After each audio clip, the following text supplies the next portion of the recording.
मेरा नाम करण माथुर है और मैं निमिया घाट झारखंड का रहने वाला हूँ। ये गांव जो है वो डिस्ट्रिक्ट गिरिडीह में पाया जाता है। प्लांट लगाने के पीछे रीज़न क्या था? प्लांट लगाने का सबसे पहले मेरा रीज़न था कि मतलब यहाँ का जो बिजली का व्यवस्था है वो प्रॉपर नहीं है। दिन भर में मान के चलिए कि 4 से 5 घंटा ही बिजली रह पाता है, उससे ज़्यादा बिजली नहीं रहता है। उसके कारण मेरे जो वर्कर है सारे के सारे बैठ रह जाएंगे, काम मेरा होगा नहीं। उसमें 5 घंटा नाइट और 5 घंटा दिन। दैट मीन्स कि पूरे 24 घंटा में 10 घंटा का लाइटिंग सिस्टम यहाँ पे जो विभाग है JBVNL के द्वारा दिया जाता था, और वो 10 घंटा कोई टाइमिंग फिक्स था या कभी ऊपर नीचे होता रहता था? ऊपर नीचे वो कोई टाइम लिमिट नहीं था, कभी भी आता था कभी जाता था। अगर मान लीजिए कोई ट्रांसफार्मर ख़राब हो गया तो 4-4 दिन तक बिजली नहीं है। तो आपके यहाँ कितने लोग काम करते हैं? मेरे यहाँ तो अराउंड 20 वर्कर्स काम करते हैं। उसमें से 10 तो अपने घरों में ले जाके सीते हैं और 10 जो है वो यहाँ पर मेरे लगा हुआ है। तो जो मेरा वर्कर लगा हुआ, मेरा काम अगर नहीं हुआ तो उसमें तो लॉस मेरा ही है। ओवरऑल लॉस आपका है, और अगर लंबे समय तक वर्कर को काम नहीं मिलेगा तो वो वर्कर छोड़ के भी चले जाते होंगे। हाँ, वो तो चला ही जाएगा क्योंकि उसको काम नहीं मिलेगा, उसको काम चाहिए, उसको तो अपना रोजी रोटी चलाने के लिए उसको काम चाहिए। प्लांट लगाने के बाद सबसे बड़ा फ़ायदा ये हुआ कि हमको मतलब बिजली रहे चाहे नहीं रहे उसका हमको कोई दिक्कत नहीं है। बिना बिजली का भी मेरा काम चल रहा है। तो आप ये कह रहे हैं कि अब अगर बिजली नहीं भी रहे 2-4 दिन, हाँ, तो कोई फर्क नहीं कोई पड़ता? फ़र्क उससे नहीं पड़ता है। बिजली अगर 10 दिन भी गोल हो जाए कोई दिक्कत नहीं है, हमको कोई फ़र्क उससे पड़ने वाला नहीं है। चाचा, आपका क्या नाम है? मेरा नाम गयासुद्दीन अंसारी। गयासुद्दीन अंसारी, आप कितने दिन से यहाँ काम कर रहे हैं? बहुत दिन से कर रहे हैं, कम से कम बहुत दिन हो गया, मतलब अभी क्या बोलें, कम से कम 10 साल हो गया होगा। तो यहाँ पे जब इलेक्ट्रिसिटी का प्रॉब्लम, मतलब लाइन नहीं आता था, उस समय आप लोगों को क्या प्रॉब्लम होता था? प्रॉब्लम होता था कि मतलब लाइन नहीं तो रहता था तो काम नहीं कर पाते थे। तो लाइन नहीं रहता था जिस कारण आप काम नहीं कर पाते थे, उससे आपको भी नुकसान होता होगा और मालिक को भी नुकसान होता होगा। जी जी मालिक। और अभी जब से सोलर सिस्टम यहाँ पे लगा हुआ है तब से क्या अभी भी कोई दिक्कत आता है इलेक्ट्रिसिटी को लेके? जी नहीं, अभी तो काम बहुत अच्छा हो रहा है। ओके, तो जब से सोलर सिस्टम यहाँ पे लगा हुआ है, आप इनसे खुद से फीडबैक देख रहे हैं कि किसी प्रकार की कोई आपत्ति नहीं है। अब सुबह से शाम तक ये अपना आकर के रोजगार कर सकते हैं और अपना कमाते हुए मालिक को भी अपना इनकम वो दे पाते हैं, और इसके साथ ही इन लोगों की जो समस्या थी वो ख़त्म हो गई है। और कोई चैलेंजिंग फेस कर रहे हैं लाइन की वजह से? नहीं, अभी तो काम तो अच्छा हो रहा है। अभी जब से ये स्ट्रेंजर लगा हुआ है तब से। तो जब से सोलर लगा हुआ है तब से आप लोगों को कोई तकलीफ नहीं है? कोई तकलीफ नहीं है जी। नहीं। Hello guys, welcome to my YouTube channel. दोस्तों, मैं आज फिर से एक नए लोकेशन में नए कंज्यूमर के साथ में मौजूद हूँ। दोस्तों, मेरा नाम कालीचरण साहब है और मैं अक्सर सोलर एनर्जी से रिलेटेड ही वीडियो बनाता हूँ, जैसा आप लोग सब मेरे वीडियो को देखते हैं। इसी संदर्भ आज मैं आया हूँ झारखंड, और झारखंड में गिरिडीह जिला के अंतर्गत एक ब्लॉक पड़ता है, डुमरी ब्लॉक। डुमरी ब्लॉक से थोड़ा सा आगे एक निमिया घाट थाना पड़ता है। पारसनाथ निमिया घाट के नाम से जाना जाता है। पारसनाथ स्टेशन से 3 किलोमीटर दूर मैं एक निमिया घाट थाना के जस्ट पीछे वाले गली पे आया हूँ। पारसनाथ अपना एक पहचान के लिए कोई मोहताज नहीं है। देश और दुनिया के लोग पारसनाथ को जानते हैं। मैं उसी पारसनाथ की बात कर रहा हूँ जो कुछ महीने पहले विवादों में भी आया हुआ था। बहरहाल अब वो विवाद सारे थम चुके हैं। अब पारसनाथ वापस जैसा था उसी तरीके से घूमने वाले जगह में फेमस की तरह जाने जाते हैं। तो उसी दौरान मेरे एक भैया यहाँ पे रहते हैं, मेरा इनसे काफ़ी पुराना परिचय है। तो इनका एक सबसे बड़ा समस्या रहता था कि इन झारखंड में अभी जो सिचुएशन है और पहले से भी कुछ जो सिचुएशंस थे, उसमें सबसे बड़ा प्रॉब्लम आता था इलेक्ट्रिसिटी का। और जब इलेक्ट्रिसिटी की बात करते हैं वहाँ पे बात आती है इलेक्ट्रिसिटी अवेलेबिलिटी का, इलेक्ट्रिसिटी का पावर कट का, इलेक्ट्रिसिटी कंजम्पशन का, इलेक्ट्रिसिटी बिल का। और जब बात करते हैं एमएसएमई सेक्टर्स वैसे सेक्टर्स हैं जिसका योगदान इंडियन जीडीपी में, भारत के जीडीपी में बहुत बड़ा योगदान है एमएसएमई का। अगर मैं उस योगदान की बात करूं तो इंडिया के जो जीडीपी हैं 2021 के रिपोर्ट के अकॉर्डिंग करीब 27% जीडीपी का योगदान एमएसएमई के द्वारा दिया जाता है।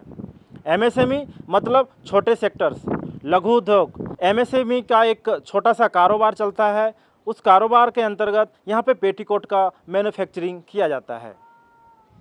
कपड़े बाहर से आते हैं, सूरत से आते हैं, बड़े बड़े लॉट्स में आते हैं, बट यहाँ पे कटिंग होती है, सिलाई होती है और सारी पैकिंग और उसके बाद मटेरियल मार्केट में सप्लाई किए जाते हैं।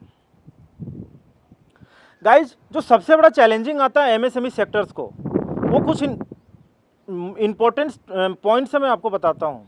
पहला, अगर आप बिजनेस किए हुए हैं, अगर आप एमएसएमई सेक्टर से जुड़े हुए हैं, आपके साथ करीब 5-6 लोग 10 लोग जुड़ करके काम करते हैं, तो सबसे बड़ा जो चैलेंजिंग आपके साथ आती है कि उस मेन पावर को कंज्यूम करना।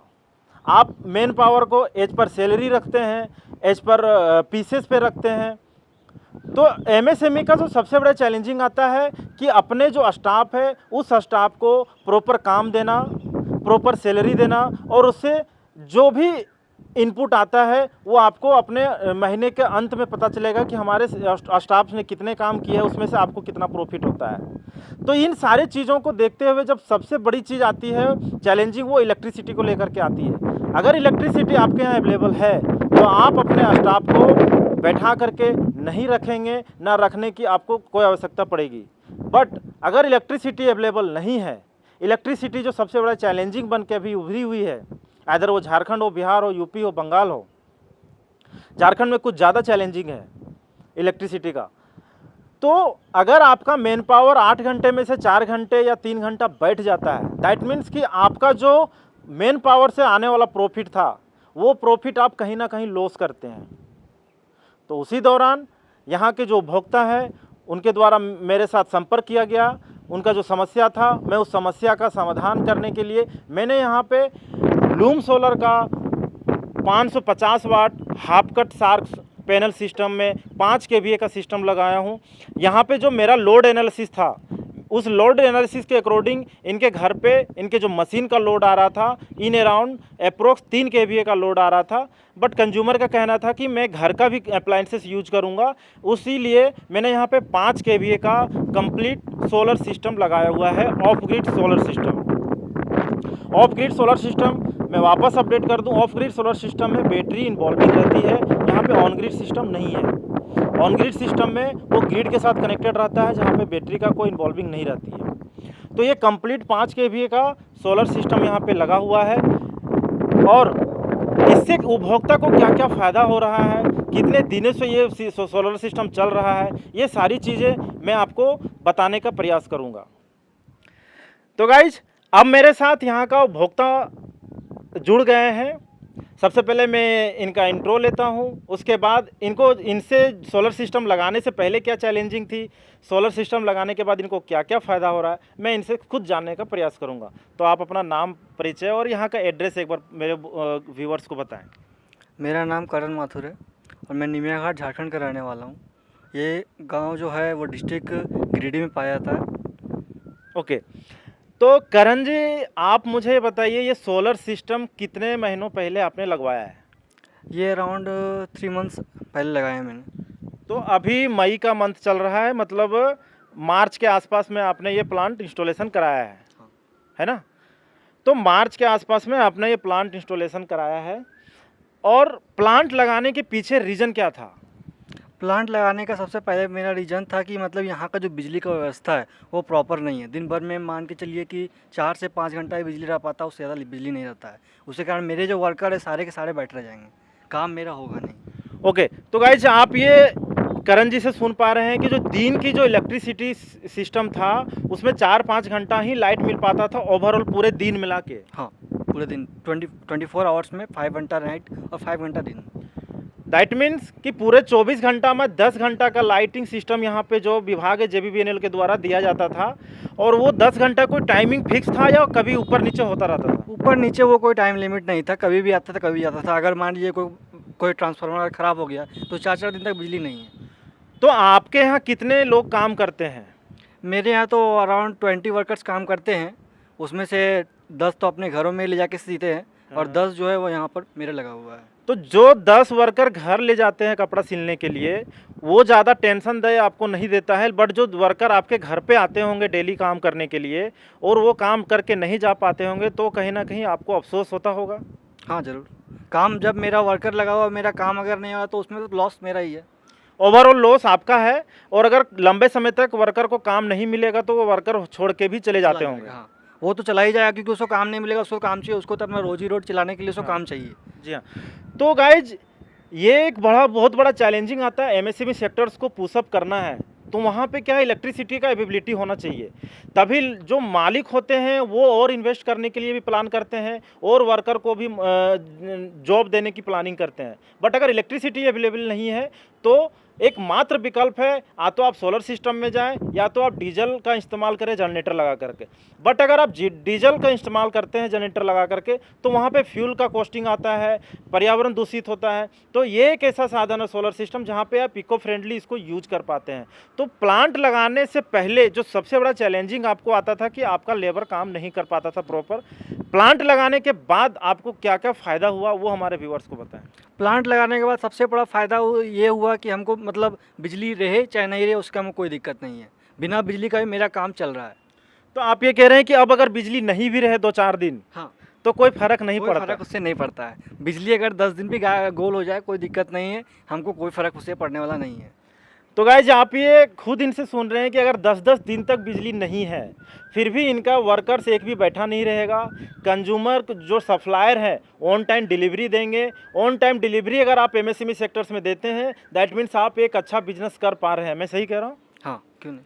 तो ये जो सिस्टम आपने लगाया ये कितने किलोवाट का सिस्टम है, इसका लागत कॉस्ट क्या पड़ा है? ये तो 5 kVA का है हाँ हाँ। और इसका लागत को हमको अराउंड 3.5 लाख के अराउंड पड़ा है। तो ये 5 kVA का सिस्टम है, 3.5 लाख के आसपास में ये कॉस्टिंग आपको पड़ा है। जब से ये सिस्टम लगा है तब से कोई चैलेंजिंग आया है, कोई प्रॉब्लम आया है सिस्टम में? सिस्टम में तो अभी तक कोई प्रॉब्लम नहीं, कोई दिक्कत नहीं है, कोई इशू नहीं है। ओके, तो गाइस सिस्टम में अभी तक कोई प्रॉब्लम इनके द्वारा नहीं पाया गया है। और अभी कितने मशीन आपका रनिंग फेज में है इस सोलर के ऊपर लोड है, और क्या क्या आप अप्लायंसेस यूज कर पा रहे हैं सोलर सिस्टम से? इस लोड के ऊपर भी मेरा फ़िलहाल 7 मशीन आराम से चल रहा है, उसमें हमको कोई इशू नहीं है। और भी चल सकता है मगर अभी हमको उसके लिए स्पेस नहीं है। तो आप अभी उसके लिए एक्सटेंड नहीं किए हैं, बट 7 मशीन अभी कंटिन्यूसली चला रहे हैं। और आपके जो घर का लोड है वो क्या सोलर पे ही लोड दिया हुआ है या इलेक्ट्रिसिटी से चला रहे हैं? नहीं, पूरा का पूरा घर का लोड मेरा सोलर पे ही है। तो ओवरऑल मैं घर का क्या काउंट करूं, घर पे क्या क्या आपके सोलर सिस्टम से चल रहे हैं? मेरे सोलर सिस्टम से अभी फ़िलहाल के लिए एक टीवी, फ्रिज, वॉशिंग मशीन, उसके बाद आपका गीज़र, इंडक्शन। ओके, तो ये सारी चीज़ें आप उसी सोलर सिस्टम से चला रहे हैं 7 मशीन के अलावा? हाँ, 7 मशीन के अलावा ये सारे की सारी चीज़ें उसी से चल रही है। ओके, तो आप बाकी व्यूवर्स को क्या सजेस्ट देना चाहेंगे जो इस तरीके के चैलेंजिंग से या तो बिजनेस में फेस करते हैं, वर्कर को ऑन टाइम डिलीवरी नहीं दे पाते हैं, ऑन टाइम पेमेंट नहीं पाते हैं? वैसे लोगों को क्या लगता है सोलर सेक्टर्स में एंट्री मारना चाहिए?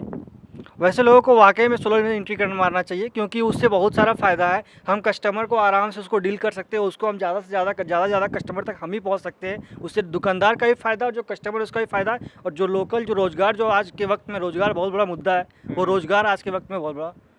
तो गाइज ये एक ऐसा पॉइंट है जहां से आप 3-3, 4-4 सेक्टर्स को टच करते हैं। अगर आपके यहाँ इलेक्ट्रिसिटी अवेलेबल है, आप किसी चीज़ का बिजनेस कर रहे हैं, आपका वर्कर अगर बैठता नहीं है दैट मीन्स आप ऑन टाइम डिलीवरी मार्केट में दे पाएंगे, ऑन टाइम पेमेंट अपने वर्कर को दे पाएंगे, ऑन टाइम आप अपने सक्सेसफुल को देख पाएंगे कि हम महीने में कितना पैसा हम सेविंग कर पा रहे हैं। मैं सही कह रहा हूँ? हाँ, क्यों नहीं। तो ये सारी चीज़ें लिंकअप जो है वो एक इलेक्ट्रिसिटी पे आ जाती है। तो इलेक्ट्रिसिटी का होना कितना इम्पोर्टेंट है वैसे लोगों से पता चलता है जिसकी ज़रूरत समझ पाते हैं। बाकी जो गांव कस्बों में रहते हैं, जो कुछ नहीं करते हैं, उसको कुछ नहीं पता चलता इलेक्ट्रिसिटी कब आया कब गया। लेकिन जो इलेक्ट्रिसिटी पे डिपेंडेंट है, जिसके 20 वर्कर काम करते हैं, 20 वर्कर के साथ साथ में 20 फैमिली डिपेंडेंट है, ये एक छोटा सा सिस्टम नहीं देख रहे हैं। ये जो 5 kVA का सिस्टम है इससे करीब 20 परिवार को ये संभाला हुआ ये सिस्टम है। तो ये इसका बहुत बड़ा योगदान है देश के जीडीपी में, रोजगार में और बहुत सारे अहम मुद्दों में। बाकी अब मैं चलता हूँ नीचे, आपको इन्वर्टर बैटरी दिखाता हूँ। जो वर्कर यहाँ पे काम करते हैं मैं कोशिश करता हूँ उन लोगों के भी साथ बात कराने का। गाइज अब मैं ऊपर से नीचे आ गया हूँ जहाँ पे सोलर का बैटरी और इन्वर्टर्स रखे हुए हैं। यहाँ पे एक साइड का 200 एम्पियर का 4 बैटरी रखे हुए हैं। ये ऑफ ग्रिड सिस्टम का एक सबसे बड़ा पहचान है जहाँ पे बैटरी का इन्वॉल्विंग होता है। जिस सोलर सिस्टम में बैटरी का इन्वॉल्विंग है, इधर वो ऑफ ग्रिड सिस्टम है, इधर वो हाइब्रिड सिस्टम होता है। तो ऊपर सोलर सिस्टम लगा हुआ है, वहाँ से प्रॉपर बीट का वायरिंग करते हुए हमने पूरा वायर को नीचे वाले फ्लोर पे ले आया है। यहाँ पे 4 बैटरी 48 वोल्ट के इन्वर्टर्स लगे हुए हैं और ये इन्वर्टर्स के थ्रू बैटरी सारे चार्ज होते हैं और ये इन्वर्टर में लोड लगा हुआ है पूरे कंजम्पशन करने के लिए। और एक जो सबसे इम्पोर्टेंट चीज़ जो लोग ध्यान नहीं दे पाते हैं और लोग इस चीज़ को कॉस्टिंग के चक्कर में कहीं ना कहीं इंस्टॉलेशन नहीं करते हैं, तो वो एक होता है DC-DB और एक AC-DB। किसी भी सोलर सिस्टम में जब आप बात करते हैं कि सोलर सिस्टम कोई कंज्यूमर लगाता है तो लोग बढ़िया से बढ़िया पैनल खरीदने की बात करते हैं, टाटा लगाएंगे, लूम लगाएंगे, वारी लगाएंगे, बट जो मेन जो क्वालिटी होता है वो होता है वायरिंग का क्वालिटी।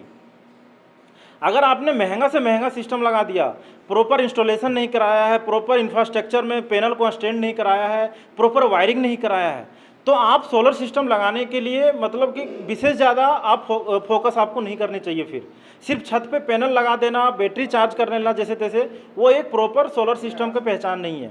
आप यहाँ पे देखेंगे प्रॉपर वायरिंग किया हुआ है, पूरा बीट वायरिंग है। पे साथ में हमने यहाँ पे पूरा प्रॉपर DC-DB का सिस्टम इंस्टॉलेशन किया है, AC-DB का सिस्टम इंस्टॉलेशन किया है। गाइज ये बहुत लोग बोलते हैं कि DC-DB AC-DB नहीं लगानी चाहिए। इसके पीछे रीज़न ये है कि वो तो एक कॉस्टिंग बचाते हैं और कंज्यूमर को इन्फॉर्मेशन नहीं दे पाते हैं, चाहे नहीं देते हैं कि इसको क्यों नहीं लगाना चाहिए। बट मैं ये हर एक वीडियो पे शेयर करता हूँ कि DC-DB और AC-DB का सोलर सिस्टम में होना बहुत इंपॉर्टेंट है। उसके पीछे रीज़न ये है कि अगर किसी भी कारणवश सोलर सिस्टम में कोई प्रॉब्लम आता है तो आपका DC-DB में लगे हुए फ्यूज, सारे फ्यूज ब्रेक हो जाएंगे। इससे आपका इन्वर्टर में कोई नुकसान नहीं होगा, क्योंकि इन्वर्टर बैटरी बहुत कॉस्टली आता है, बट DC-DB और AC-DB में जो फ्यूज होते हैं वो अंडर 500 आते हैं फ्यूज। तो फ्यूज का उड़ना, आप फ्यूज के बारे में जानते होंगे, बहुत ही बढ़िया क्वालिटी का एक पहचान होता है कि आप पूरा DC-DB और AC-DB लगा करके दें। ये तो DC-DB का पहचान है जो कि सोलर सिस्टम में कोई भी प्रॉब्लम होगा तो ब्रेक करेगा, और ये AC-DB है जो कि जो ग्रिड से जो कनेक्टेड किया गया है सिस्टम को, अगर बिजली में कोई प्रॉब्लम आता है, बिजली कोई फ्लक्चुएशन होता है तो इसमें जो लगे हुए MCB है वो ट्रिप कर जाएंगे। अब मैं चलता हूँ नीचे जहाँ पे सारे मशीन्स का ऑपरेशन होता है, सारे मशीनों के द्वारा प्रोडक्शन किए जाते हैं यहाँ पे पेटीकोट का, और मैं दिखाने का प्रयास करता हूँ यहाँ पे कितने सारे मशीन अभी वो सोलर सिस्टम से चलाए जा रहे हैं। अभी आप देखेंगे यहाँ पे पूरा का पूरा दोनों तरफ से मशीन ही मशीन आपको दिखाई देंगे। जिसके बारे में आपको बता रहा था, जो MSME सेक्टर्स होते हैं जिसका जो सबसे बड़ा चैलेंजिंग होता है इलेक्ट्रिसिटी, अब वो यहाँ पे चैलेंजिंग नहीं है। यहाँ पे अब बहुत ही प्रॉपर तरीके से अभी काम किया जा रहा है। काफ़ी सारे वर्कर्स आज छुट्टी में भी है, बट ये सारे मशीन्स जो है ऑपरेशन कर रहे हैं, किसी प्रकार कोई प्रॉब्लम का फेस करना नहीं पड़ रहा है। और पहले का जो चैलेंजिंग था और अभी उस चैलेंजिंग से कैसे ये लोग उभरे हुए हैं, मैं वो जानने का प्रयास यहाँ से मैं चचा से जानने का प्रयास करूँगा कि ये कितने दिन से यहाँ पे काम कर रहे हैं, और इलेक्ट्रिसिटी का जब यहाँ पे प्रॉब्लम होती थी, जब इलेक्ट्रिसिटी नहीं रहती थी तो इन लोगों को क्या क्या चैलेंज फेस करना पड़ता था, और अभी वो क्या महसूस कर पा रहे हैं जब इलेक्ट्रिसिटी कंटिन्यू मिलता है। चाचा आपका क्या नाम है? मेरा नाम गयासुद्दीन अंसारी। गयासुद्दीन अंसारी, आप कितने दिन से यहाँ काम कर रहे हैं? बहुत दिन से कर रहे हैं, कम से कम बहुत दिन हो गया, मतलब अभी क्या बोलें, कम से कम 10 साल हो गया होगा। तो यहाँ पे जब इलेक्ट्रिसिटी का प्रॉब्लम, मतलब लाइन नहीं आता था, उस समय आप लोगों को क्या प्रॉब्लम होता था? प्रॉब्लम होता था, मतलब लाइन नहीं तो रहता था तो काम नहीं कर पाते थे। तो लाइन नहीं रहता था जिस कारण आप काम नहीं कर पाते थे, उससे आपको भी नुकसान होता होगा और मालिक को भी नुकसान होता होगा। जी जी मालिक। और अभी जब से सोलर सिस्टम यहाँ पे लगा हुआ है तब से क्या अभी भी कोई दिक्कत आता है इलेक्ट्रिसिटी को लेके? जी नहीं, अभी तो काम बहुत अच्छा हो रहा है। ओके, तो जब से सोलर सिस्टम यहाँ पे लगा हुआ है, आप इनसे खुद से फीडबैक देख रहे हैं कि किसी प्रकार की कोई आपत्ति नहीं है। अब सुबह से शाम तक ये अपना आकर के रोजगार कर सकते हैं और अपना कमाते हुए मालिक को भी अपना इनकम वो दे पाते हैं, और इसके साथ ही इन लोगों की जो समस्या थी वो ख़त्म हो गई है। और कोई चैलेंजिंग फेस कर रहे हैं लाइन की वजह से? नहीं, अभी तो काम तो अच्छा हो रहा है। अभी जब से ये रेंजर लगा हुआ है तब से। तो जब से सोलर लगा हुआ है तब से आप लोगों को कोई तकलीफ नहीं है? कोई तकलीफ नहीं है जी। नहीं। तो गाइज ये तो था MSME सेक्टर्स की जो सबसे बड़ी प्रॉब्लम है, जो मैं हमेशा एमएसएमई का जिक्र इसलिए कर रहा हूँ, बार बार एमएसएमई बोल रहा हूँ, क्योंकि इंडिया का जीडीपी में एमएसएमई का योगदान करीब करीब 27 to 30% है। और ये बहुत बड़ा योगदान होता है, जहाँ पे छोटे छोटे लघु उद्योग गांव में, कस्बों में अपने एक रूम के अंदर कई सारे मशीनें रख करके प्रोडक्शन करते हैं और अपने रोजगार देते हैं, लोगों को भी रोजगार देते हैं और अपने घर के भी जीवन यापन करते हैं। ये तो था निमिया घाट का जो सोलर सिस्टम लगा हुआ था पूरी कहानी। मैं मिलता हूँ नए वीडियो के साथ नए लोकेशन में, तब तक के लिए जय हिंद।